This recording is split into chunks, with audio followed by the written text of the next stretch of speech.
Hello students, today we are going to discuss national income accounting, one of the most important chapter of macroeconomics.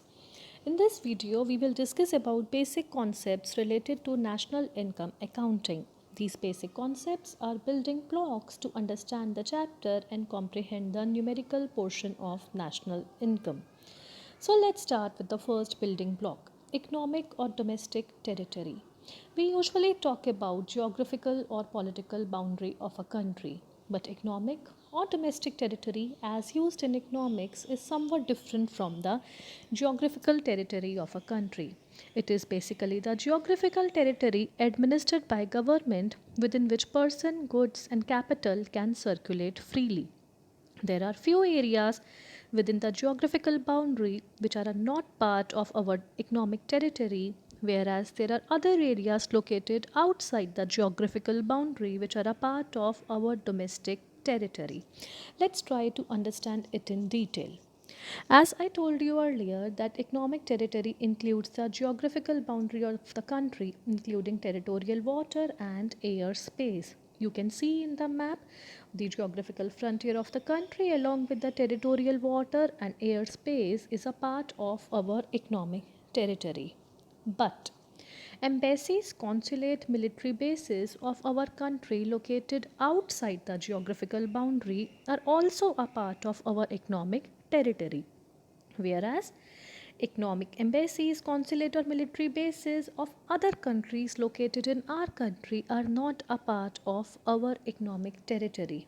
As you can see in the picture, Indian embassy located in China is a part of economic territory of India, though it lies outside the geographical boundary, whereas embassy of China located within the geographical boundary of India is not a part of economic territory of India. Apart from this, ships and aircraft operated by residents between two or more countries are also part of the economic territory of a country.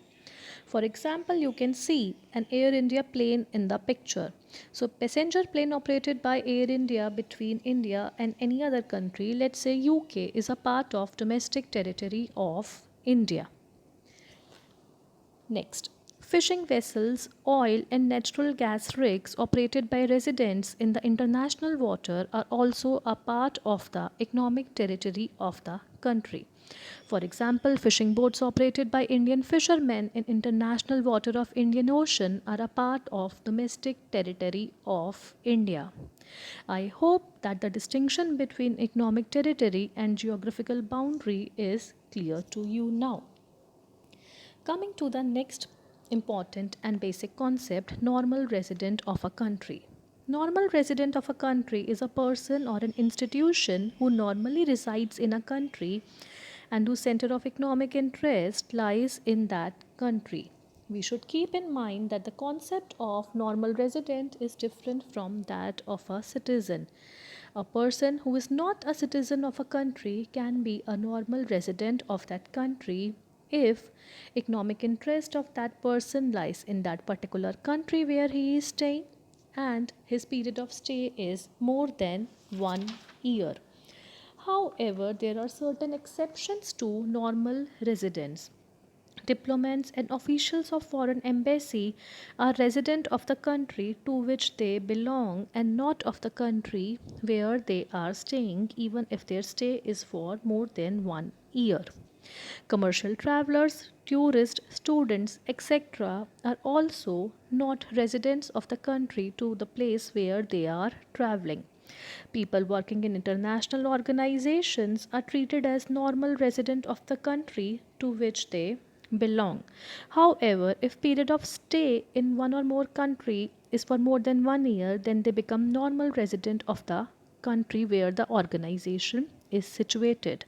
However, these international organizations are not resident of any country since they don't belong to any particular country. The concept of normal resident is very important in order to understand the difference between national income and domestic income, which will be taken over in the later part of this chapter.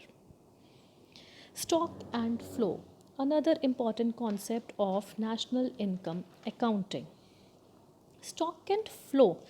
are differentiated on the basis of the time dimension.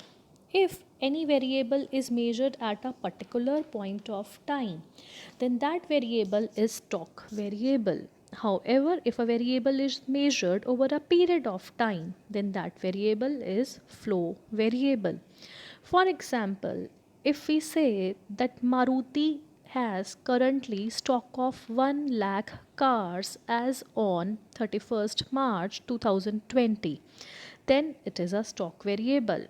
But if we say that Maruti produced 20 lakhs cars during 1 year, that is from 1st April 2000 to 31st March 2021, then that will be considered as a flow variable. Thus, we can say that stock has no time dimension, whereas flow variables have a time dimension. Common examples of stock variable are national wealth, money supply, capital, mineral resources, etc., as these all are measured at a point of time. Whereas important flow variables are income, expenditure, depreciation, investment, production, as they all are measured over a period of time. Next, very important basic concepts, type of goods. We are going to discuss categorization of type of goods on two bases. Firstly, final versus intermediate goods and consumer versus producer goods. Let's start with final versus intermediate goods. Final goods are those goods which are meant for direct satisfaction of human wants, that is, they are either used for final consumption by consumers or they are meant for investment by the producers. On the other hand, intermediate goods are those goods which are either used as a raw material, that is completely used up in the production process, or are meant for resale within 1 year.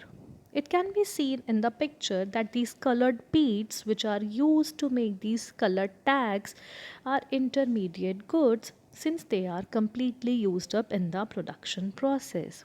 Whereas these colored tags, which are meant for direct consumption, are final goods.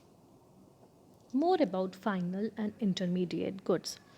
Final goods are used for final use either by consumers or for producer as an investment good, whereas intermediate goods are used only by producer. Final goods don't pass through the production process, whereas intermediate goods pass through the production process and basically they lie within the production boundary. Treatment. The most important point. Final goods are included in the national income, whereas intermediate goods are not included in the national income in order to avoid the problem of double counting.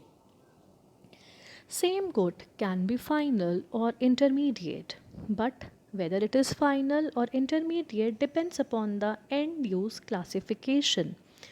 As it can be seen that if oranges are purchased by households for making orange juice, which is meant for self consumption, then orange is a final good in that case.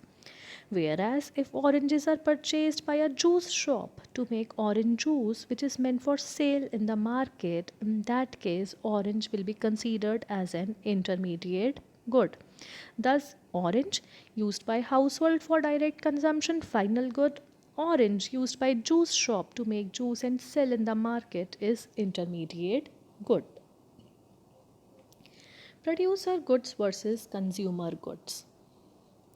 Consumer goods are those goods which are used by consumers for direct satisfaction of their wants. They can be durable goods like TV, washing machine, etc. Semi durable goods like clothes, crockery, etc. Non durable goods like food grains, milks, and even services. Whereas producer goods are those goods which are used to produce further goods and services. They can be either intermediate goods or capital good. Again, here the distinction depends upon the end use. For example, a book read by a student is a consumer good, whereas stock of book held by a library for purpose of reading by customers is a producer good since it is used to produce other goods and services. Some important points. All consumer goods are final goods.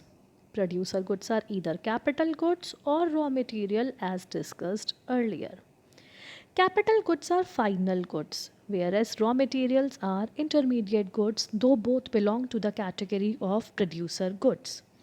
All capital goods are producer goods, but all producer goods are not capital goods. These are very important points which are to be kept in mind in order to calculate the national income. Another important concept, investment. Investment refers to addition made to the physical stock of capital of an economy during a period of time. Let's recall one more concept since investment is measured over a period of time, therefore, it is a flow variable. Investment is done by producers and it is of two types, fixed investment and inventory investment. When we invest, then wear and tear of machinery also takes place. Thus comes the important concept of depreciation. Depreciation refers to fall in the value of fixed assets due to normal wear and tear and passage of time. Basically, it is the expected obsolescence of the machinery and is different from the unexpected obsolescence like capital loss caused by any sort of damage. Net investment plus depreciation is actually the gross investment. That is, in order to derive net investment, we have to deduct depreciation from the gross investment, and this concept will be discussed in detail while discussing the numerical part of the chapter. These were the important basic concepts. I hope they all were clear as they are very important for rest of the chapter. Thank you and have a good day.